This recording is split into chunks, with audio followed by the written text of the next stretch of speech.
What are we doing? Why are we doing it? How are we doing it? Who is doing anything and for whom? What is this? This is the conversation that Subhuti is having with the Buddha in the Diamond Sutra. We enter into the Diamond Sutra as the Buddha was completing morning alms rounds. He ate, he washed his feet, then he sat down among the monks. It's this ordinary activity. The sutra goes on to say, then the monk Subhuti, who was in the midst of the assembly, stood up, bared his right shoulder, kneeled on his right knee, clasped his hands together in reverence, and addressed the Buddha. "How exquisitely considerate you are, sir. You're always concerned about the welfare of your students, and you're generous with your teaching. Sir, when sincere men and women seek enlightenment, what should they do, and how should they control their minds?" The Buddha said, "An excellent question, Subhuti. If sincere men and women seek enlightenment, it is essential for them to control their minds. Listen, and I will explain how." Subhuti said, "Please do, sir. We're all listening." The Buddha said, "All bodhisattvas who sincerely seek the truth should control their minds by focusing on one thought only. When I attain enlightenment, I will liberate all sentient beings in every realm of the universe and allow them to pass into the eternal peace of nirvana. And yet, when vast, uncountable, unthinkable myriads of beings have been liberated, in reality, no being has been liberated. Why? Because no one who is a true bodhisattva entertains such concepts as self and other. Thus, in reality, there is no self to attain enlightenment and no sentient beings to be liberated.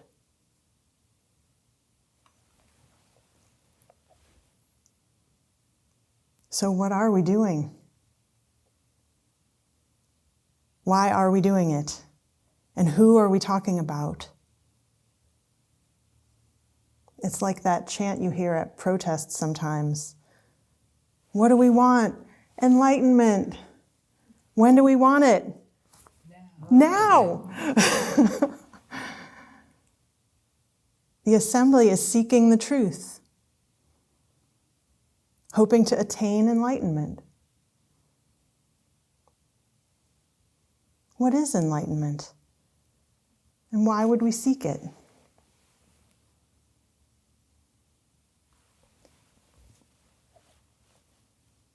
For many of us, it is to relieve suffering.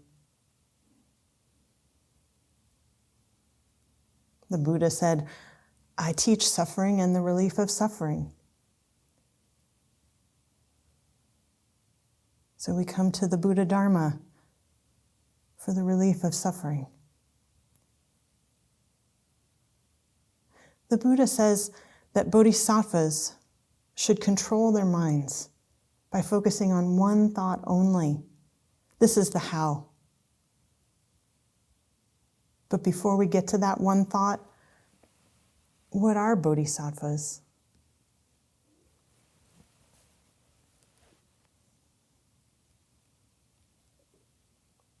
Bodhisattva is a Sanskrit word. It means awakened being. Bodhisattvas do the work of Buddhas. They are dedicated to the universal awakening, to the enlightenment of everyone.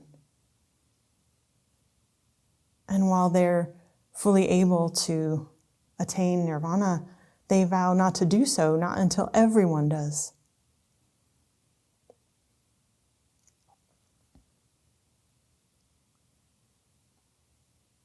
We can practice with them, with bodhisattvas, in a literal way, calling on them for help and aid, like Kanzeon or Jizo Bodhisattva. Every time I've called on Kanzeon or Jizo Bodhisattva for aid, they have always responded in some way.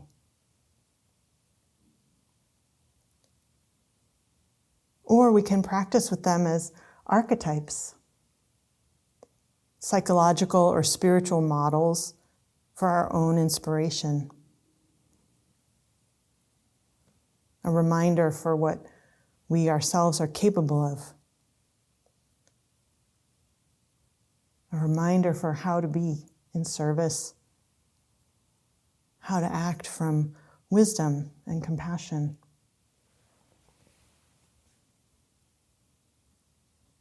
Okay, so this how. The Buddha said, all bodhisattvas who sincerely seek the truth should control their minds by focusing on one thought only. When I attain enlightenment, I will liberate all sentient beings in every realm of the universe and allow them to pass into the eternal peace of nirvana. And yet, and this is a big yet, when vast, uncountable, unthinkable myriads of beings have been liberated, in reality, no being has been liberated. Why? Because no one who is a true bodhisattva entertains such concepts as self and other. Thus, in reality, there is no self to attain enlightenment, and no sentient beings to be liberated. No being has ever been liberated. There is no self to attain. There are no sentient beings to be liberated. How can this be?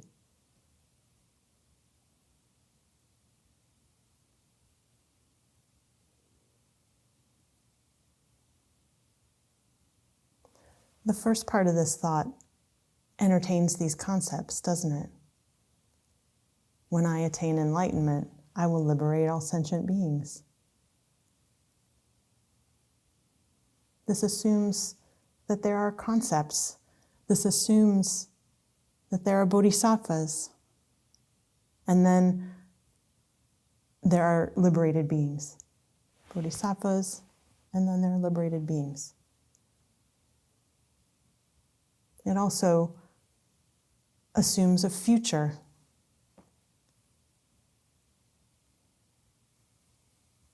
When I attain enlightenment sometime in the future. It assumes attainment. It also assumes a kind of generosity, a selflessness, a self that puts others first. A kind of conventional generosity.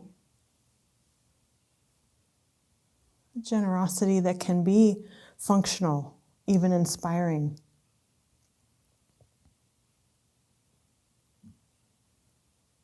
That's a generosity that can sometimes also get bound up in giver, receiver, and gift. Bound up in these concepts and these roles, get stuck in them.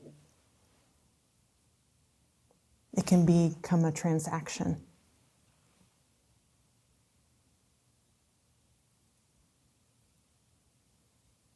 Doesn't it seem like everything has become a transaction in the world? What is a world without transaction?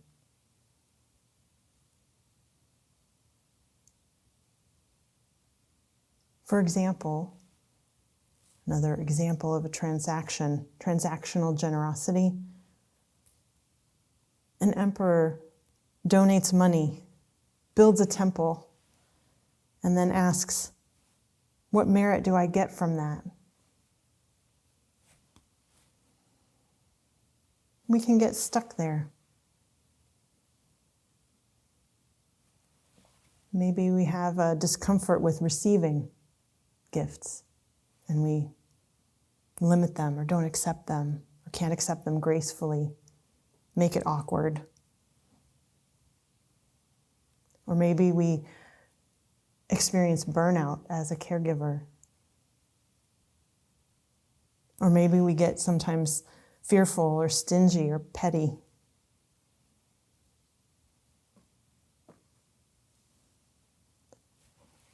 So it seems like this mind of enlightenment is important. There's something beyond the concepts of all this, beyond the concept of generosity, beyond the concept of enlightenment.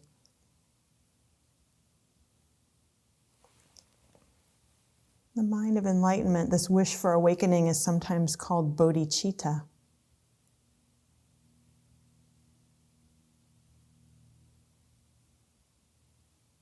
This is sometimes defined as the awakening mind.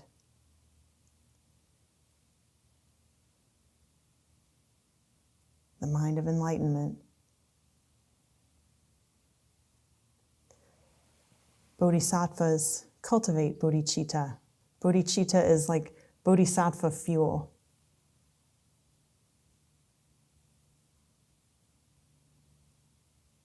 I like Norman Fisher's definition of bodhicitta.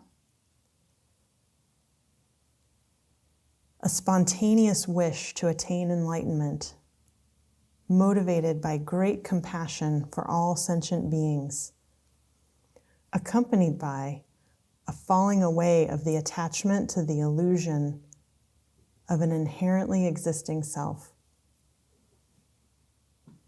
A spontaneous wish to attain enlightenment, motivated by great compassion for all sentient beings, accompanied by a falling away of the attachment to the illusion of an inherently existing self. So we have this intense desire to relieve suffering, the will to liberate all beings, but it's also permeated with the wisdom of emptiness. That's the two wings of wisdom and compassion. The two wings in flight.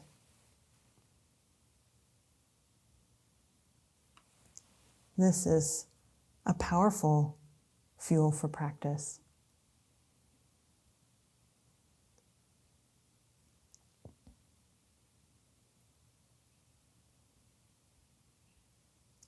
We've been reading the Tanha Sutra.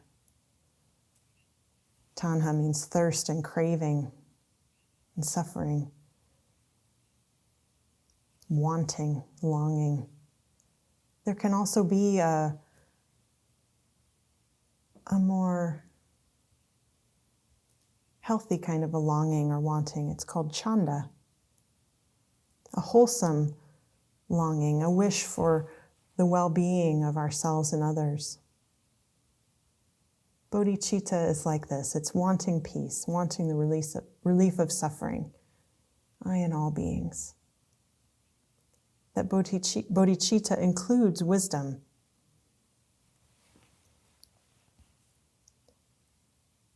Wisdom, one of the 6 paramitas or perfections, wisdom, also known as understanding, wisdom, prajna paramita. The other 5 are generosity, which the Diamond Sutra also touches on, doesn't it? ethical conduct, patience, diligence, and meditation. We may open these up through the week too. They're very supportive of our practice, and they are all embedded in each other. I like Norman Fisher uses, instead of diligence, he calls it joyful effort. Joyful effort. Let's bring that in too, shall we? So prajnaparamita. This is all in the first part of the one thought, this wish for awakening. But the yet, and yet, when vast, uncountable, unthinkable myriads of beings have been liberated, in reality, no being has been liberated. Why? Because no one who is a true bodhisattva entertains such concepts as self and other. Thus, in reality, there is no self to attain enlightenment and no sentient beings to be liberated.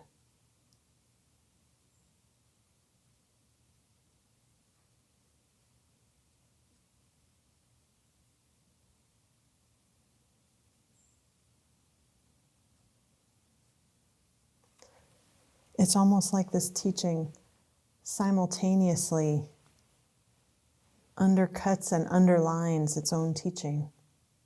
There's no ground here. There's nowhere to grasp, is there? It's ungraspable. Just like everything.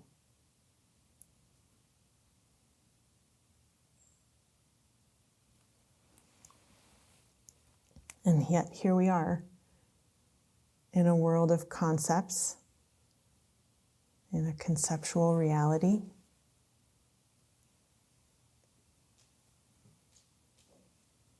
A so-called bodhisattva knows there's no such thing as a bodhisattva. A bodhisattva relies on prajnaparamita. A bodhisattva understands. A bodhisattva sees through concepts. A bodhisattva doesn't entertain concepts. If a bodhisattva does all that, we should probably know about it too, if we want to be bodhisattvas, right? So what even are concepts?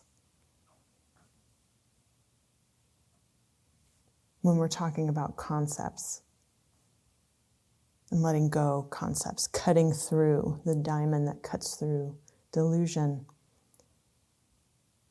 What even are concepts?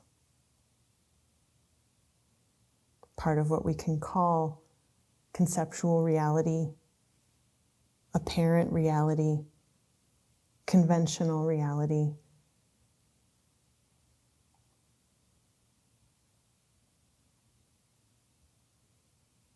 The reality that we walk out of a Zen retreat and, I don't know, it used to be called water cooler conversation, right? How was the football game and who's winning the election or stuff like that, right? Or even, I am. But they're not the whole truth. But they can be experienced. Concepts. This is a beautiful teaching that the Diamond Sutra delivers to us. There's no such thing as a frog. They're only called frogs. That's why we call it a frog.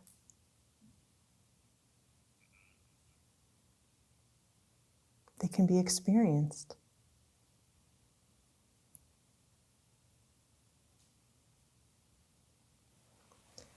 Another example Hogen Roshi was using was the sky.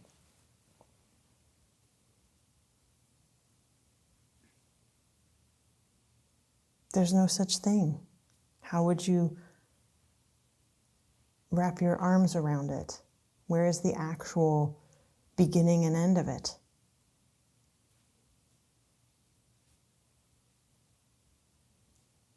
and yet we experience it.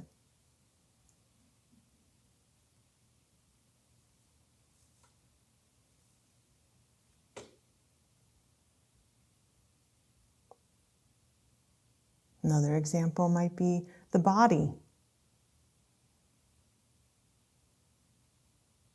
This is what we've been practicing with the last few days.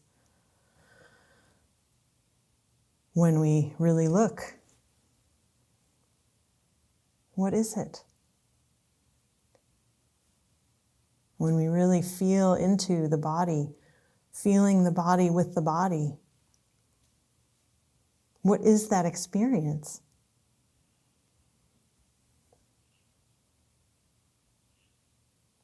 Without our concept, what does the foot actually feel like? It's not the shape that we've been taught that it is, or that we could see in a book. It's very different from that, isn't it? Our direct experience of the foot.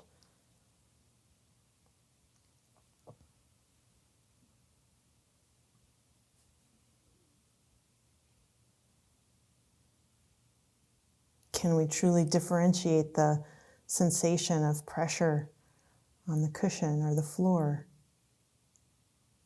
Where does the foot end and the cushion begin? It gets blurry.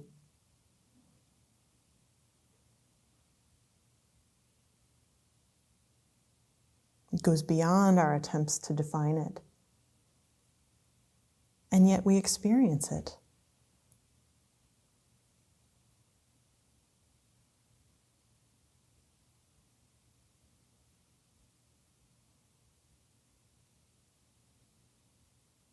So I'd like to offer an exercise in how we see concepts, a practice.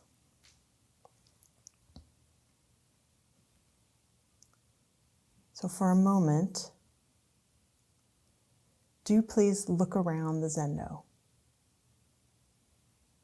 Look around and see what you see.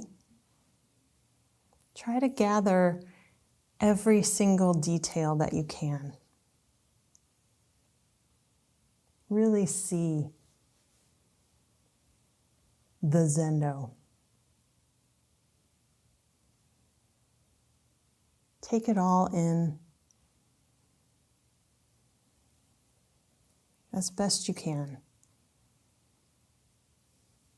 in as much detail as possible. The colors, the shapes, the lights, the shadows, everything.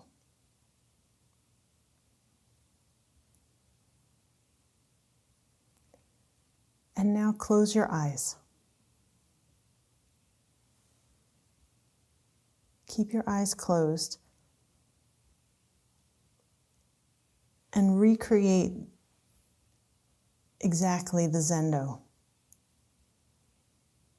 Recreate every detail you saw. Make it as clear and real and detailed as you can. The zendo.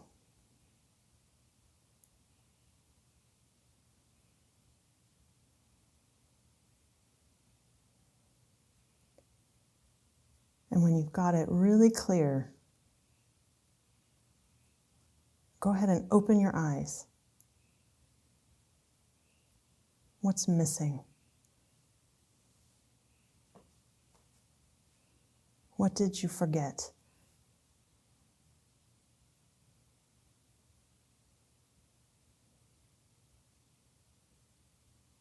This is like our concepts. Our concept of the zendo is missing so much life.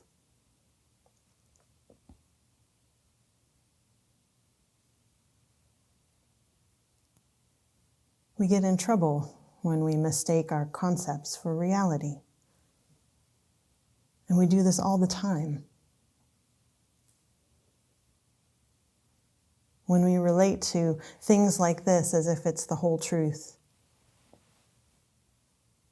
When we relate to people like this, as if that's the whole truth, as if we could ever know anyone.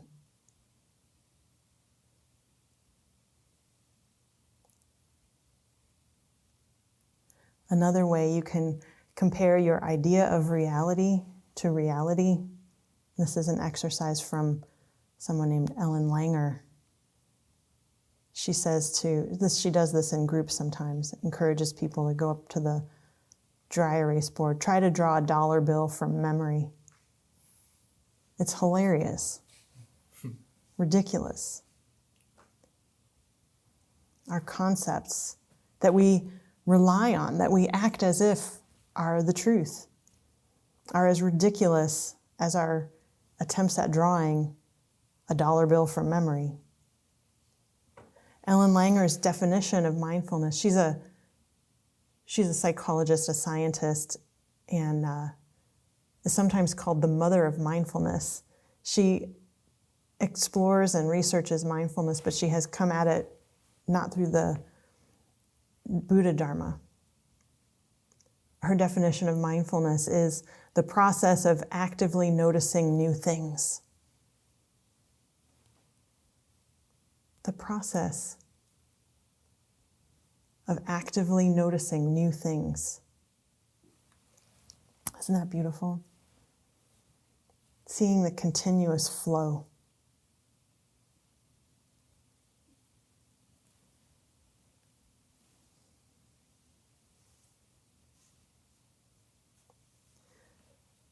Seeing the continuous flow is so different from our concepts that are frozen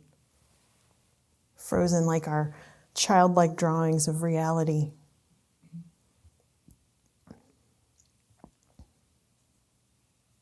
One of my art teachers said, no lollipop trees. Lollipop trees.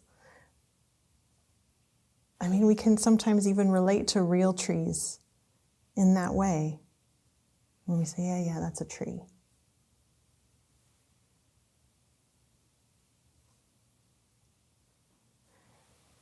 It's when we're not paying attention, when we're not really looking at what's in front of us, not really seeing a tree, that there is in fact no such thing as a tree. It's in no way separate from the universe. When we really pay attention, when we really pay careful, detailed attention. And that doesn't have to be a tight, sweaty kind of attention. Furrowed brow kind of trembling, clenched fist attention. It can be a gentle, kind attention, an appreciative and curious attention. That's the gift of attention. When we pay attention like that, we can see reality, sometimes called suchness.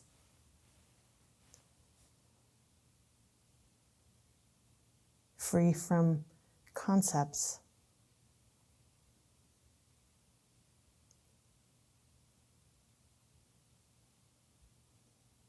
The suchness of the Sendo, this right here.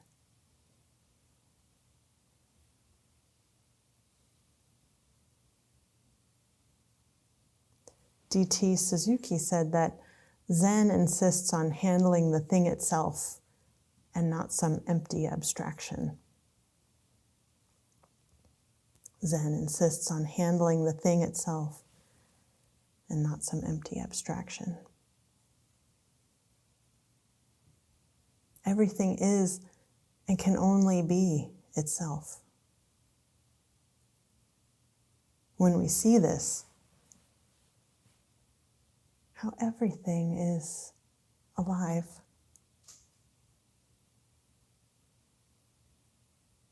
Everything is participating in the flow.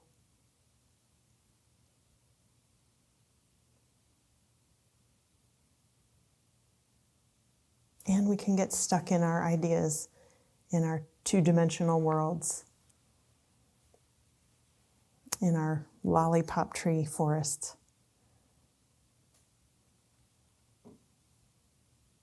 This is just a mistake. It's just a misapprehension. I mean, this is the hilarious, in a way, definition of samsara. It's just been a big misunderstanding.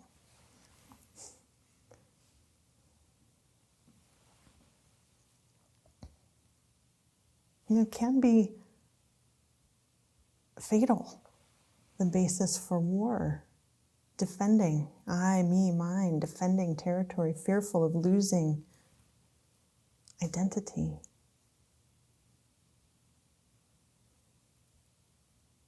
So I take heart from the Prajnaparamita Sutra, the part that says, with nothing to attain, a bodhisattva relies on Prajnaparamita, thus the mind is without hindrance. Without hindrance, there is no fear.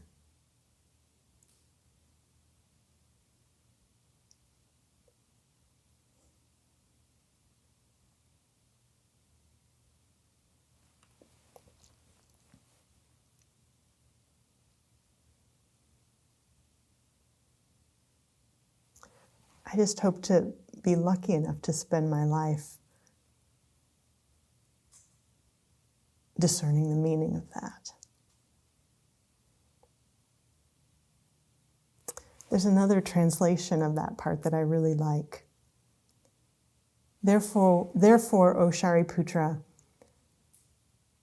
it is because of his non-attainmentness that a bodhisattva, through having relied on the perfection of wisdom, dwells without thought coverings. In the absence of thought coverings, he has not been made to tremble. He has overcome what can upset. Maybe thought coverings is another way to say concepts or empty abstractions. Byron Katie points beneath this when she says it's who we all are without a story.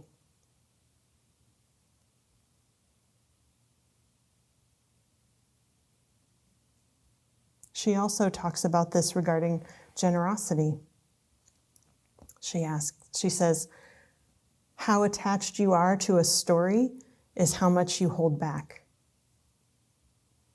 How attached you are to a story is how much you hold back.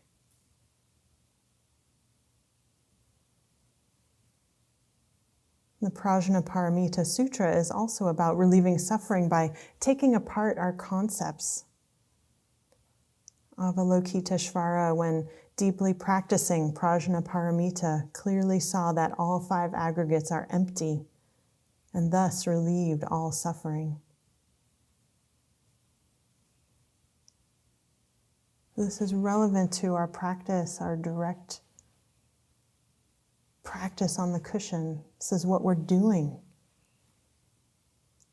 Our practice to stabilize the mind, to focus on the body, to focus on the breath, the very foundations of mindfulness, and to see into what is underneath these thought coverings. The five aggregates that they're made from: form, sensations, perceptions, formations, and consciousness.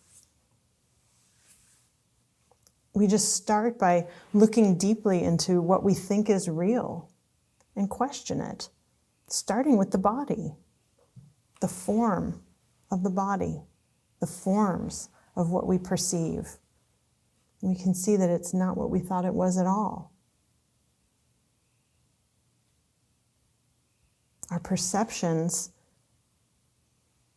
what we cognize and recognize, we've been connected with form, maybe liking or disliking. Our perceptions take on the thought covering like a mirage. A mirage is just the literal bending of light that tricks our eyes and our mind into thinking that there's water when there isn't. There's just two different temperatures of air. But we can believe that there's water. Or another perception is when we look at a photograph, it's just maybe some colors on a piece of paper or pixels on a screen, and we say, oh, that's me. And I like that picture, and I don't like, that's a very unflattering picture, right?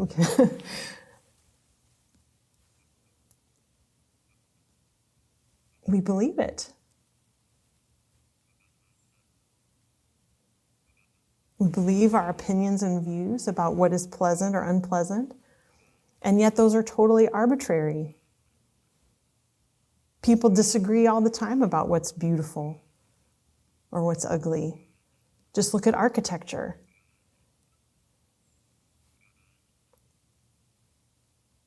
So all these things come apart when we really look. And this includes the perception of I am.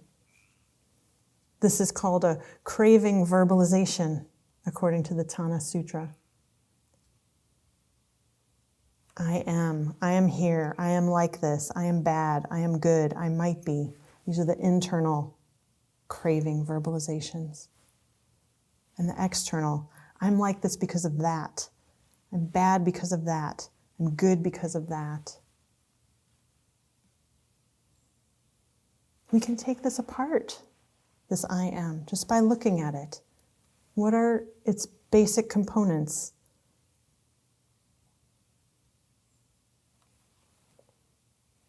When did it arise? What is it made of? How did that happen? We get to stop and really look at this process that we usually don't even notice and just take to be true or real. This process can reveal the emptiness of all of our fixed views, all of our concepts.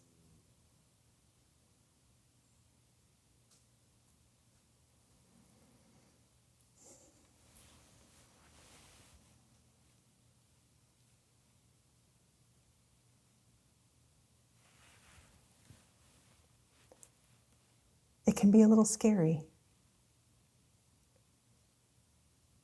because we're not permanent.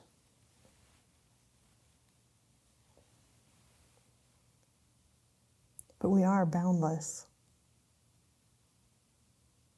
It's part of this flow of life,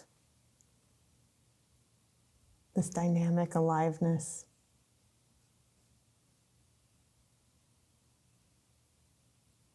And in that is the freedom to really be in the Zendo. There's no such thing as a Zendo. It's only called a Zendo. That's why we call it a Zendo. There's nothing to attain. It's all right here. Where else? When else could it be? So let's keep going with joyful effort, with patience, with generosity, with wisdom, with compassion. Thank you.